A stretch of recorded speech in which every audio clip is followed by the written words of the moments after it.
बहुत लंबे समय से भारत में एक डिबेट एक मीडिया के कुछ ग्रुप में चलाया जा रहा है कि ऑपरेशन सिंदूर में भारत को भारी नुकसान हुआ। ऑपरेशन सिंदूर में भारत के राफेल खो गए और राफेल को लेकर एक बहुत बड़ा यहाँ पर प्रोपोगंडा किया जा रहा है कि भारत जो है वो सच नहीं बोल रहा, झूठ बोल रहा है। और पूरे के पूरे ऑपरेशन सिंदूर में भारत को कुछ हासिल नहीं हुआ, बल्कि चाइना और पाकिस्तान की सुपीरियोरिटी बढ़ गई। ये पूरा प्रोपोगंडा मीडिया से लेके यूट्यूब से लेकर कुछ अखबारों में आर्टिकल छाप छाप कर एक इंटेलेक्चुअल लेवल पर लोगों को गुमराह करने की एक कोशिश की जा रही है। इस पूरे गेम को आज समझने की कोशिश करते हैं। इस गेम को समझने से पहले कुछ टेक्नोलॉजीज हैं जिनके बारे में बेसिक अगर आप आइडिया रखें तो आपको ये टेक्नोलॉजीज के मद्देनजर रखते हुए आज की वीडियो को समझने में भी सरलता मिलेगी। सबसे पहली टेक्नोलॉजी है J10C। J10C जो है, आप इस तरीके से याद रखिएगा कि एक चाइना का बनाया हुआ, मैन्युफैक्चर किया हुआ एक मिलिट्री एयरक्राफ्ट है। और ये बेसिकली चाइना की एयरफोर्स जो है उसको प्रयोग भी करती है और दूसरे देशों को उसको एक्सपोर्ट भी करती है। J10C जो ये चाइना का बेसिकली मिलिट्री एयरक्राफ्ट है या एयरफोर्स का एयरक्राफ्ट है, ये यूज किया जाता है एयर कॉम्बैट के दौरान, यानी कि किसी प्रकार की परिस्थिति हो तो उस दौरान J10C का प्रयोग किया जाता है। इसके बाद दूसरी चीज आपको याद रखनी है PL-15। PL-15 आप इस तरीके से सोच के चलिए कि एक तीर है और वो तीर ऐसा है कि अपने आप उड़ता है और जब उसको उड़ा दिया जाए तो उसके सामने जो भी टारगेट्स उसके अंदर लॉक किए जाते हैं उनको वो डिस्ट्रॉय कर देता है। तो PL-15 क्या है? एक प्रकार का मिसाइल है। ये मिसाइल जब उड़ता है तो ये मिसाइल बेसिकली जो टारगेट्स इस मिसाइल में लॉक किए जाते हैं उनको टारगेट करता है। J10C जो जहाज है चाइना का, उसमें PL-15 रॉकेट्स, ये मिसाइल्स लगाए जाते हैं। तो J10C और PL-15 का एक सिम्बियोटिक रिलेशनशिप है। तीसरी चीज जो आपको याद रखनी है वो है रेडार। रेडार को समझने का सबसे सरल तरीका क्या है, जो मैं अपने स्टूडेंट्स और विद्यार्थियों को भी समझाता हूँ। रेडार आप इस तरीके से सोच के रखिए कि एक टॉर्च है। आप जब टॉर्च लाइट जलाते हैं और टॉर्च लाइट को कभी भी अंधेरे में मारते हैं तो जो ऑब्जेक्ट उसके सामने होता है वो दिखता है। इसी तरीके से रेडार भी एक सुपर पावर्ड फ्लैश लाइट है, जिसको जब आप आसमान में बीम करते हैं, यानी कि जब आप उसको आसमान में बेसिकली शो करते हैं, तो उस समय वो आसमान में जितने भी ऑब्जेक्ट्स होते हैं उनकी इंफॉर्मेशन आपको दे देता है लाकर। तो रडार एक सिंपल लैंग्वेज में याद रखिएगा कि एक ऐसी टेक्नोलॉजी है जो बताती है कि आसमान में कितने जहाज, किसके जहाज उड़ रहे हैं। इसी के साथ साथ एक एरोप्लेन है जो इस पूरे डिबेट में बड़ा न्यूज में रहा है, उसको हम कहते हैं एरी आई रेडार प्लेन।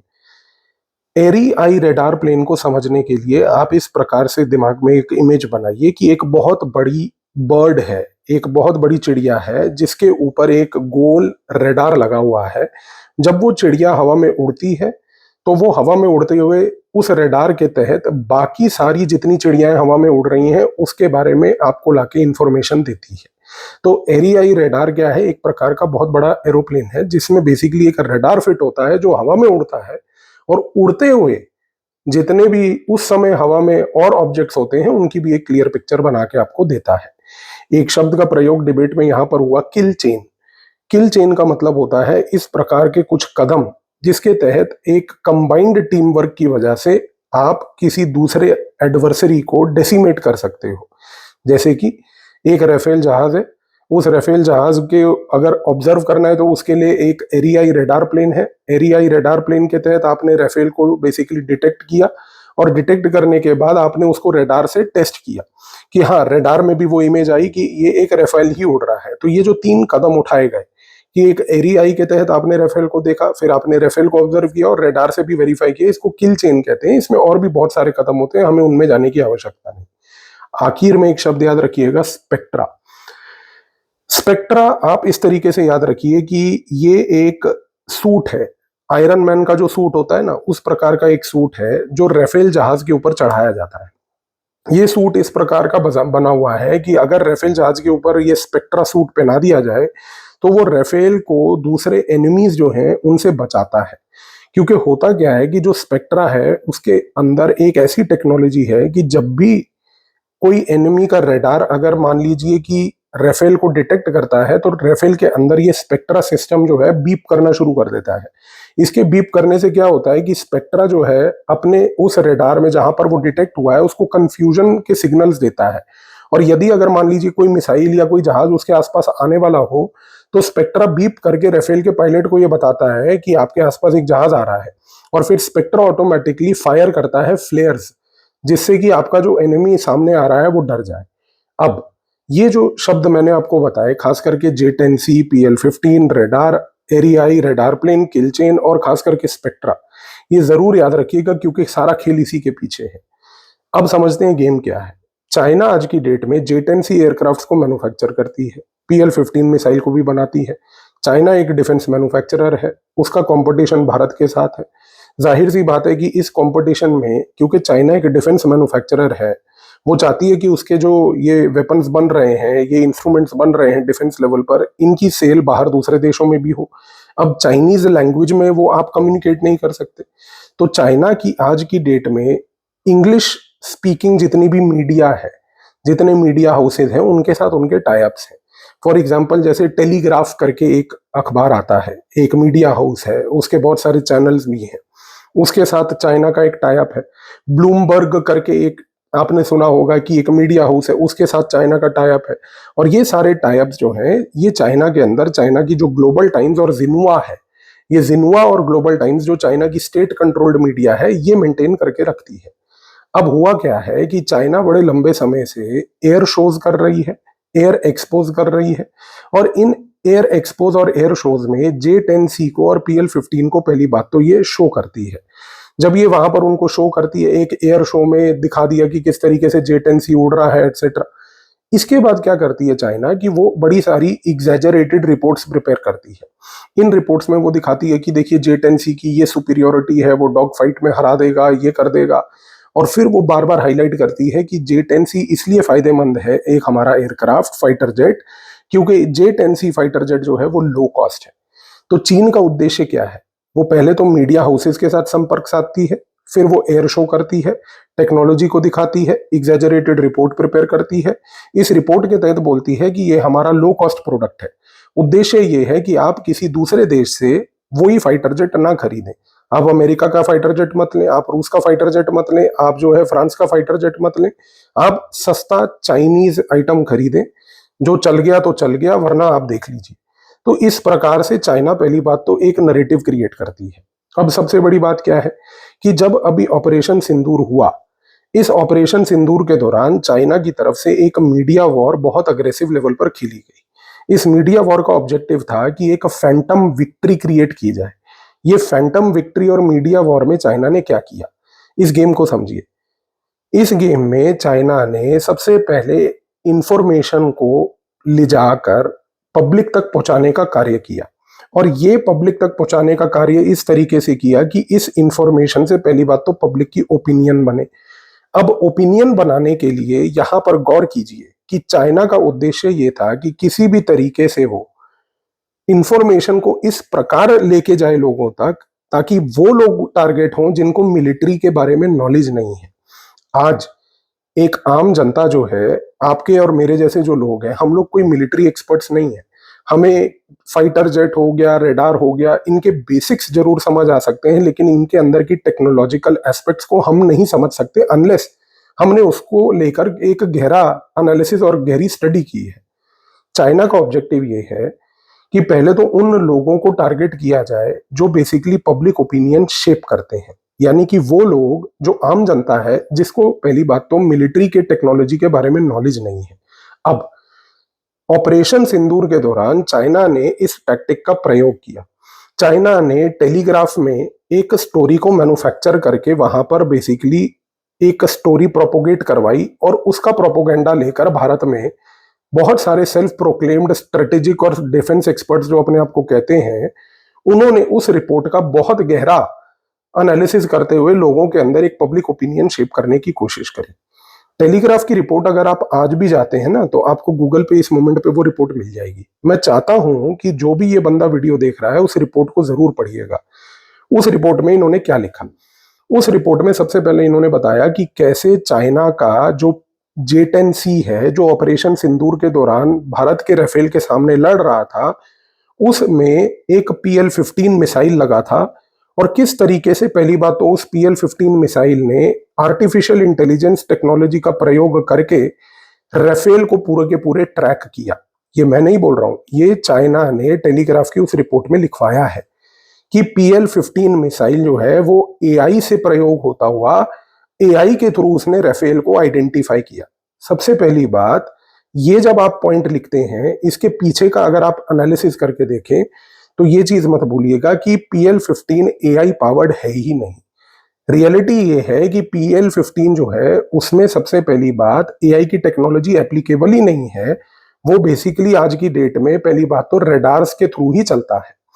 दूसरा, इन्होंने टेलीग्राफ की उस रिपोर्ट में फिर ये लिखवाया कि जो राफेल का पायलट था, जब वो J-10C एयरक्राफ्ट के सामने आ गया और उसके जोन में लॉक हो गया और सामने से PL-15 मिसाइल आ रहा था जिसने राफेल को गिरा दिया, उस समय, अब गौर कीजिएगा रिपोर्ट का जो लैंग्वेज है, देखिए उस समय वो रिपोर्ट में लिखते हैं, रिपोर्टेडली जो राफेल का पायलट था, रिपोर्टेडली जो राफेल का पायलट था, उसके पास उस पूरे सिचुएशन में केवल 9 सेकंड थे बेसिकली रिटेलिएट करने के, 9 सेकंड्स। आप आज की डेट में हमारे जो सो कॉल्ड ये मीडिया है जो ये प्रोपोगेंडा कर रही है चाइना के बिहाफ पर, आप उनके वेबसाइट्स पे या उनके एनालिसिस यूट्यूब पे भी अगर सुनेंगे तो ये पॉइंट आपने वहां पर भी सुना होगा कि राफेल के पायलट के पास मात्र 9 सेकंड का समय था जब वो बेसिकली J-10C PL-15 के सामने आ चुका था और उसी समय में उसको बेसिकली रिएक्शन देना था जो वो दे नहीं पाया, जिसकी वजह से राफेल गिर गया।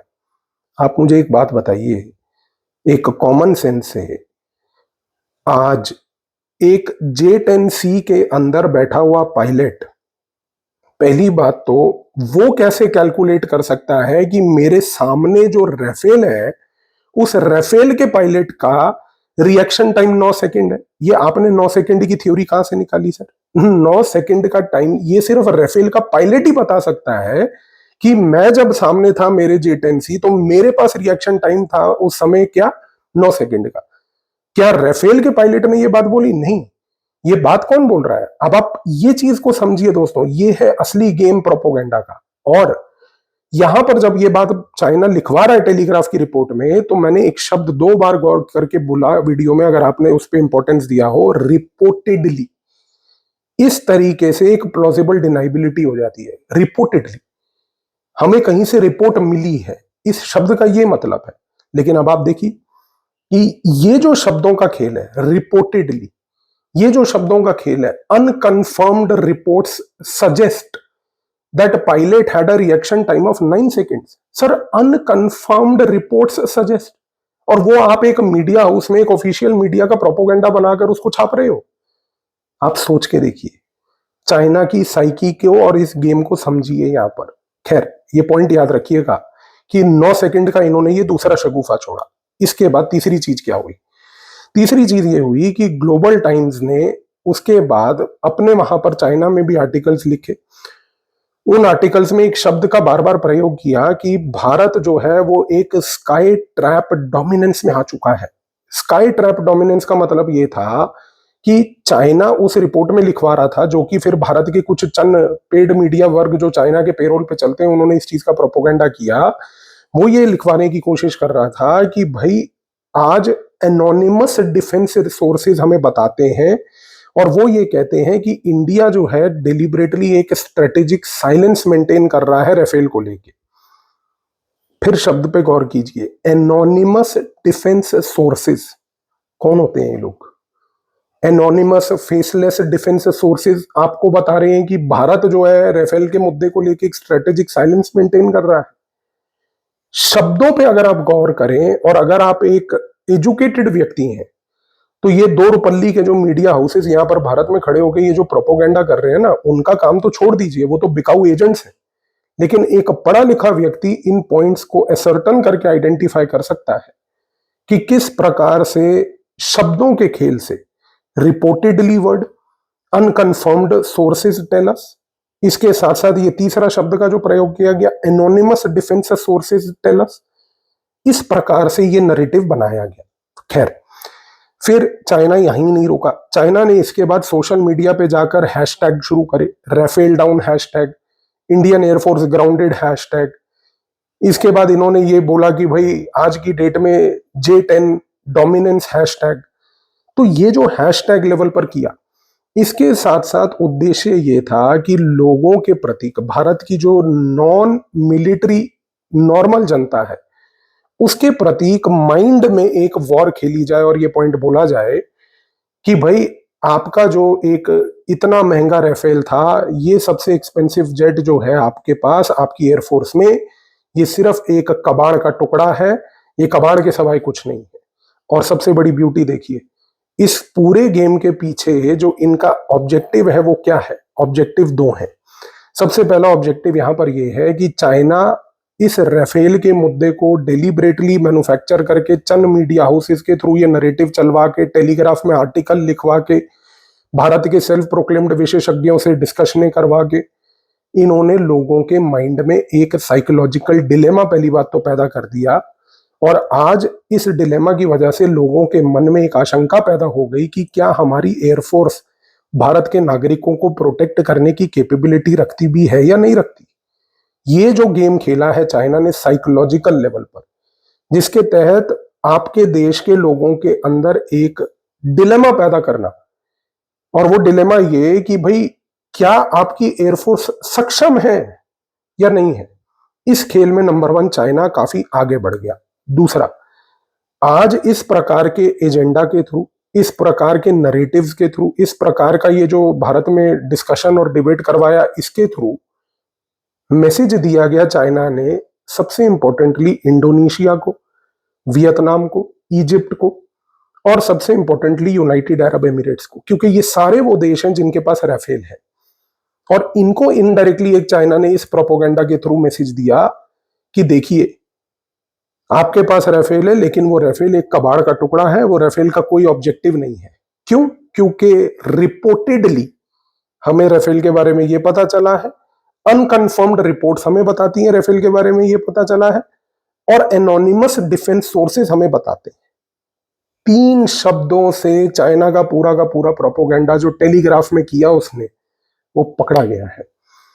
और आज आप जितने भी मीडिया सोर्सेज अगर आप ऑनलाइन लेवल पर सर्च करते हैं भारत में, जो भी आज ये राफेल का एजेंडा चला रहे हैं, इन तीनों पॉइंट्स को वहां पर आप डेफिनेटली ऑब्जर्व करेंगे कि ये तीन शब्द reportedly, unconfirmed sources, anonymous defence reports and experts tell us, ताकि सारी प्लॉजिबल डिनाइबिलिटी के थ्रू ऑपरेशन सक्सेसफुल ये होना चाहिए कि माइंड में लोगों के एक डिस्ट्रस्ट पैदा हो, सोसाइटी में केओस पैदा हो, सोसाइटी को आप बेसिकली इस प्रकार से मोल्ड करो कि सोसाइटी का नजरिया अपनी आर्म्ड फोर्सेस को लेके और उनको समर्थन देने के बजाय उनके मोरल को कमजोर करने की ओर बढ़े।